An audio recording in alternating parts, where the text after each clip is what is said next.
No doubt this will get emotional. They'll be doing everything to pull at the heartstrings, so stay calm. Stick to the facts.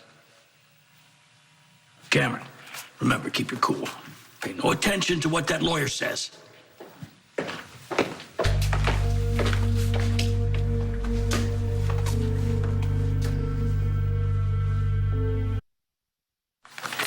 It's not too late to stop this.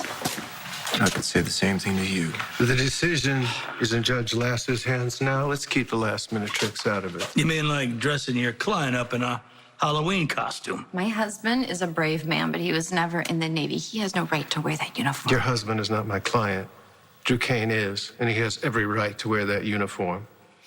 I understand this is an emotional time for you, Ms. Weber. Mrs. Weber Baldwin.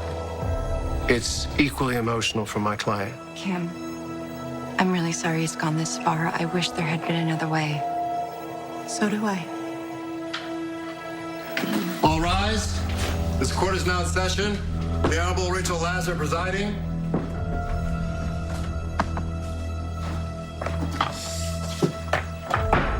Everyone, please take your seats. I'll remind you, this is not a trial. It's a competency hearing.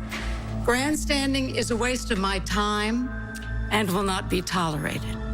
So let's begin. This is case number 1406 to determine the competency of the individual identified as Franco Baldwin, who now calls himself Drew Kane.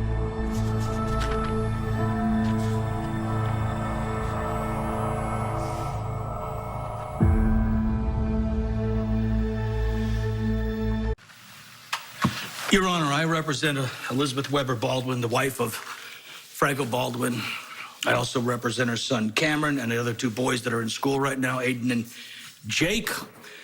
I not only represent the whole family, but I also represent Franco Baldwin himself. Objection, Your Honor. You'll get your chance, Counselor. No need for theatrics. Mr. Baldwin, I urge you to get to the point. Well, the point is that he's all decked out in a uniform here. This is a lie. This is a delusion that he's living.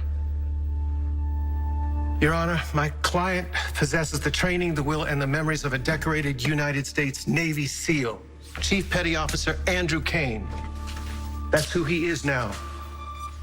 He's a strategic thinker, adept at calculating risk and acting accordingly. He's rescued soldiers and civilians, garnering him hero status. We're prepared to prove he's more than capable of making his own decisions.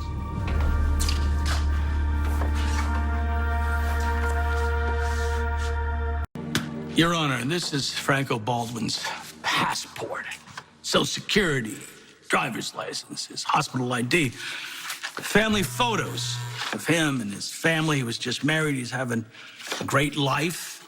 And then he sacrificed himself for his stepson. Franco, he doesn't need some sort of military costume over there and medals. He was already a hero. Objection. Your Honor, kindly instruct counsel not to address my client.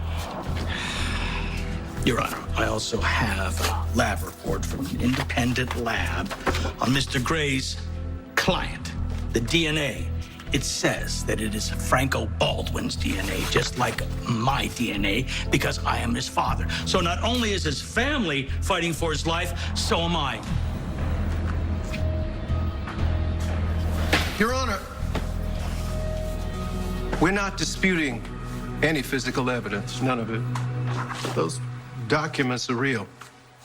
And while we sympathize with counsel and the family's attempt to hold on to their loved one, the simple fact is Franco Baldwin no longer exists. Andrew Kane now inhabits this body. And while there is no identification card for that, the reality is right before you in this courtroom. The man before you is not a face or a name or signature. He's not just a collection of cells and DNA. The man before you is his own person, ready, willing, and able to be in charge of his own destiny.